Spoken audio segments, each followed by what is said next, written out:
Olá, jovem amigo. Meu nome é Mediador. Sou metade humano e metade espírito e tenho uma missão especial. Quero contar-te uma história de há 2000 anos, mas não uma história comum. A minha tarefa é falar-te dos tempos em que alguém muito especial veio a Urantia, que é como nós, mediadores, chamamos a Terra. É a história de como o mundo inteiro, embora não o soubesse, se estava a preparar para algo extraordinário. Imagina que sou como um cronista alado que viu tudo lá de cima, e que agora se senta junto da tua cama para te sussurrar o maior segredo de todos os tempos. Embora eu próprio tenha visto tudo, prefiro usar fontes escritas humanas, porque vocês, humanos, veem o mundo de maneira diferente. Assim, será mais fácil para te absorveres esta história extraordinária. E ela começa com um certo apóstolo chamado André. Ele era um dos amigos mais próximos de Jesus, mas, atenção! Não queria escrever as suas memórias.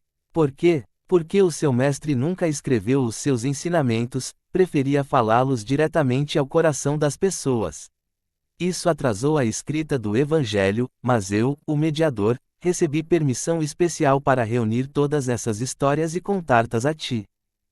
Para perceberes por que é que este tempo era especial, tens de imaginar o mundo como um grande mosaico vibrante.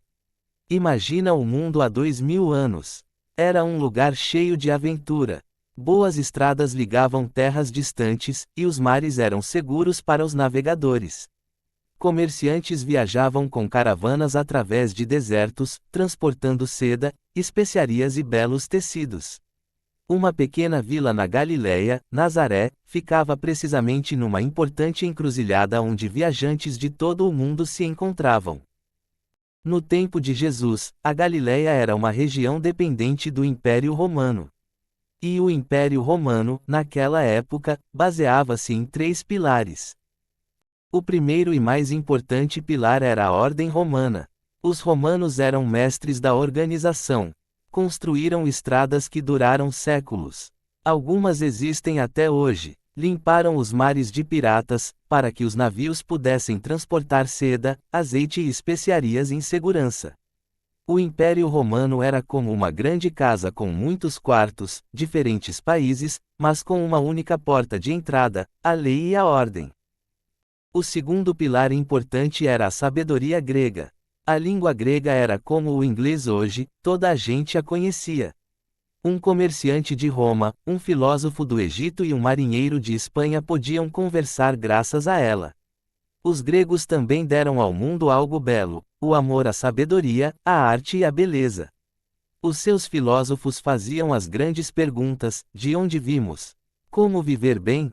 O terceiro pilar, essencial para a propagação dos ensinamentos de Jesus no Império, era a fé judaica.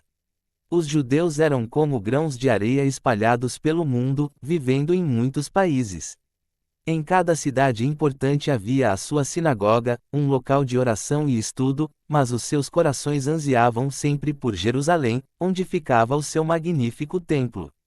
Todos os anos, milhões deles iam para lá nas festas, formando uma multidão colorida que falava diferentes línguas. Os judeus tinham uma fé extraordinária num único Deus e aguardavam o Messias, o prometido, que traria paz ao mundo. Em cada comunidade judaica havia uma sinagoga. Curiosamente, também iam para lá não-judeus, chamados tementes a Deus. Foi entre estes corações abertos que a história dos discípulos de Jesus sobre Deus, o Pai de todas as pessoas e a Irmandade dos homens, encontrou o seu primeiro ponto de partida.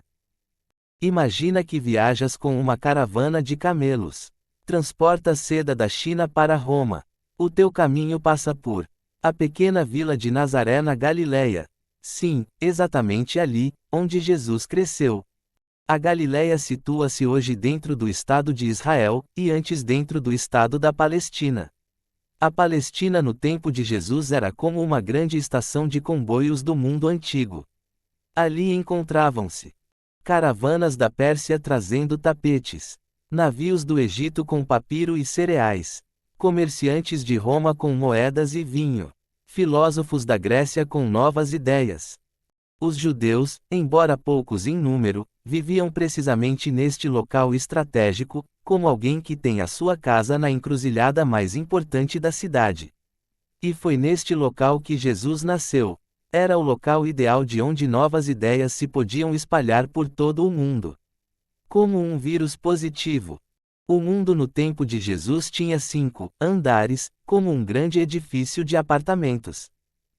No quinto andar ficava o ático de luxo. Ali vivia a aristocracia, reis e governantes ricos. Eram poucos, mas poderosos na sua capacidade de influenciar o destino do império.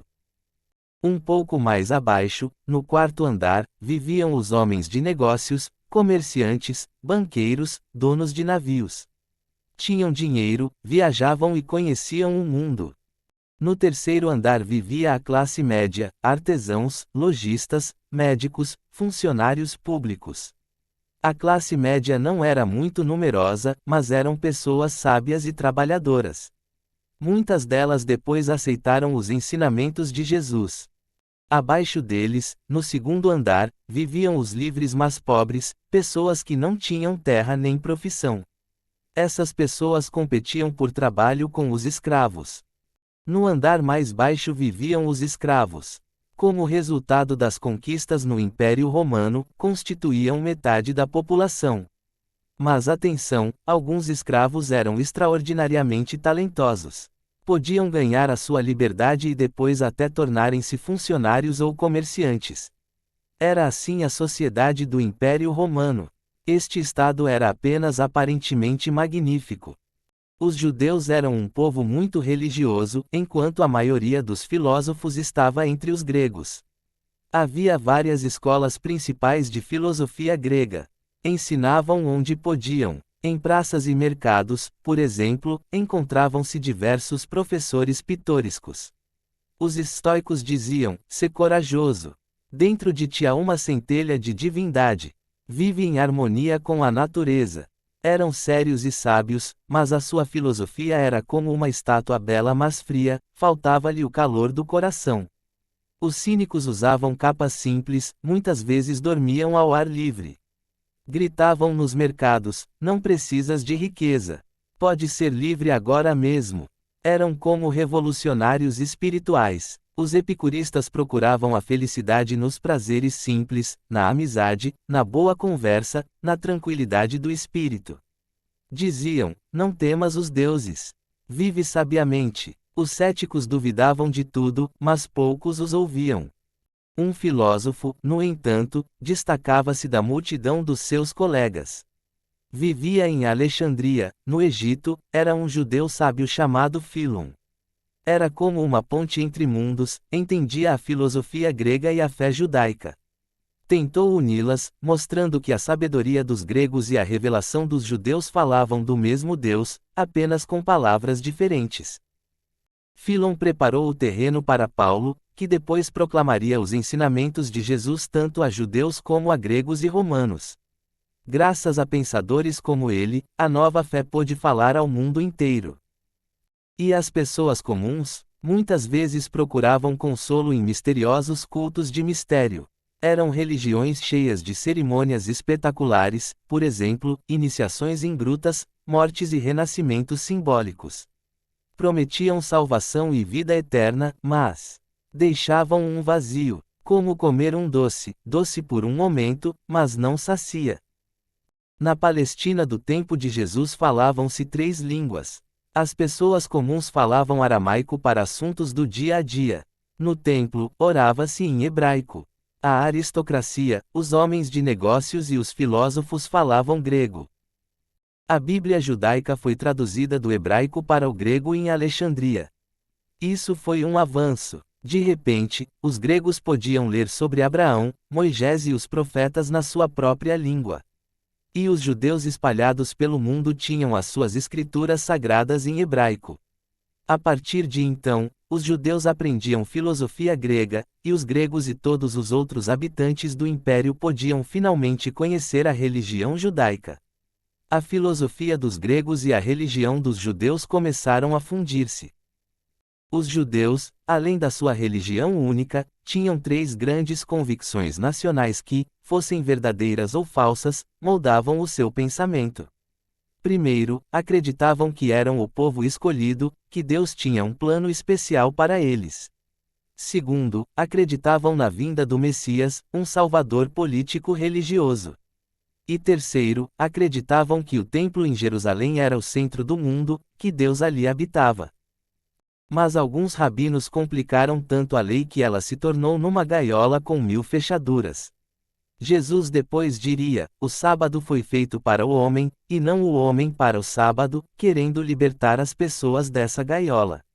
Podes comparar o sábado a um dia de descanso do trabalho, mas com uma quantidade absurda de proibições. E assim, meu jovem amigo, o mundo estava preparado como nunca antes e nunca depois. A língua grega unia nações. As estradas romanas permitiam viajar. A rede de sinagogas judaicas existia por todo o Império Romano. A fome espiritual de pessoas que anseiavam por algo mais do que filosofia e cultos misteriosos era como um vazio à espera de ser preenchido. Os judeus aguardavam o Messias, e o resto do mundo precisava de esperança. Podes compará-lo a preparar um jardim. A terra foi lavrada pela paz romana, a semente em forma da fé judaica num único Deus estava pronta, a chuva em forma da língua grega umedeceu o solo, e o sol em forma do anseio humano por Deus aqueceu-o. Faltava apenas um passo. Bastava semear a semente na terra assim preparada para obter uma colheita abundante. Esta colheita seriam as almas humanas iluminadas. Como sei esta história? Estás a perguntar-te como sei todas estas coisas. Baseio-me em 5 relatos principais. O apóstolo André fez registros da vida de Jesus, que escritores posteriores usaram mas que se perderam entretanto. O apóstolo Marcos escreveu as memórias do apóstolo Pedro, uma história simples sobre Jesus como pastor entre as pessoas. O apóstolo Mateus, ou melhor, o seu discípulo, escreveu para os seus amigos judeus, os primeiros cristãos, mostrando como Jesus cumpria as antigas profecias. Lucas, um médico e amigo de Paulo, recolheu relatos de testemunhas oculares como um detetive. O apóstolo João contou principalmente o que aconteceu na Judéia, focando-se no significado mais profundo dos acontecimentos. E nesse exato momento, na plenitude dos tempos, numa pequena vila na encruzilhada dos caminhos do mundo, numa família de carpinteiro, em condições modestas, mas no momento mais perfeito da história, começou a maior aventura de todos os tempos. Uma aventura que mudaria para sempre a história do nosso planeta. Mas essa é outra história. A história da criança que chora num estábulo em Belém. Do rapaz que espanta os sábios no templo. Do jovem que trabalha numa oficina de carpintaria. E do mestre que diria: amai-vos uns aos outros. Mas lembra-te, antes de soarem as suas primeiras palavras, o mundo inteiro, embora inconscientemente, preparava-lhe o caminho. Cada comerciante na rota das caravanas, cada filósofo na ágora ateniense, cada soldado na estrada romana, cada rabino na sinagoga, todos, à sua maneira, preparavam o palco para o maior espetáculo de amor que o mundo alguma vez viu. E finalmente, uma adivinha para ti. Se tivesses vivido naqueles tempos, quem terias sido? Um comerciante a viajar para Nazaré? Um marinheiro a navegar pelo mar? Um filósofo grego à procura da verdade? Um rapaz judeu à espera do Messias? Ou talvez, simplesmente uma criança a ouvir uma história nova e interessante sobre o Mestre Divino que se fez homem? Pensa nisso, e eu, o mediador, voltarei um dia para te contar o resto. O mediador da Irmandade Unida de Histórias. Para sempre teu guia através dos mistérios do tempo e amigo de todos os jovens exploradores de segredos espirituais.